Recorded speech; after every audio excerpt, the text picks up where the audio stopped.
Kryesocialisti Edi Rama zhvilloi këtë të shtunë një takim me qytetarët në Maliq, kundër të tjera theksoi se zgjedhjet e 11 majit nuk janë thjesht zgjedhje të forcave politike, por zgjedhje mes interesit të një familje të vetme, duke ju referuar Bashkimit Evropian deri në vitin 2030.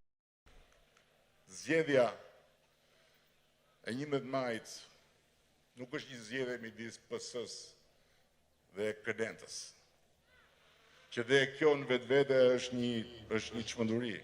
Ta mendosh që mund shkosh me KNET-ën, sepse s'ka asnjë dyshim për askënd që shikon me sytë e vet, dëgjon me veshët e vet, mendon me kokën e vet dhe që nuk e ka kokën të zhytur në KNET, që qëllimi i KNET-s nuk ka lidhje fare me qëllimin e madh përbashkët të këtij populli. Kjo është një zgjedhje midis interesit të mbar një populli, profeti kombëtar i cilit Gjergj Kastrioti Skënderbeu e ka përcaktuar që atëherë se cili është drejtimi ynë. Dhe ai drejtim është kthyer në një amanet nga rilindasit që na lanë vargun e famshëm, dielli për ne lind andej nga Perëndon. Tek të gjithë të tjerët që luftuan për një Shqipëri të pavarur nga lindja dhe të lidhur me Perëndimin.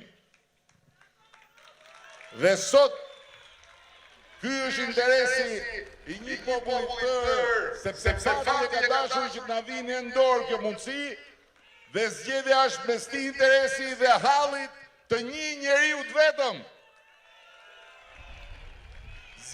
Kryeministri theksoi se me burrat e Partisë Socialiste ka diferencë të ngushtë me PD-n, që e quajti KNET, duke shtuar se mund të jetë në rregull me punët e përditshme, por nëse hyn tek politika janë qyryk. Familjeve demokrate, çfarë diskutimi do të bëjmë? Që atë votojmë bashkë me bashkëmoshatarët tanë për Shqipërinë BE, apo të ndahemi mes nesh, disa me BE-n, disa në KNET. Si mund shkohet në KNET? Çfarë ka atje? Çfarë ka atje? Se më tregonin një video, çfarë? Një deputet këtu i KNET-s, një Fidel. Hajde.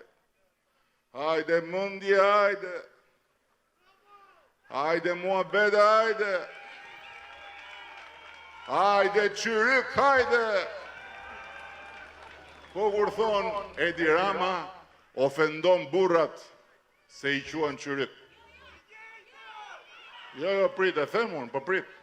Po. Unë them kështu, Partia Socialiste nuk mundet dot. Është e kot. Pse? Sepse Partia Socialiste mbështesin 56% e gravet e vajzave të Shqipërisë. Në fjalën e tij, Rama i bëri thirrje qytetarëve të Maliqit të mbështesin Partinë Socialiste për të vijguar projektet e nisura dhe për të garantuar një të ardhme europiane në Shqipëri.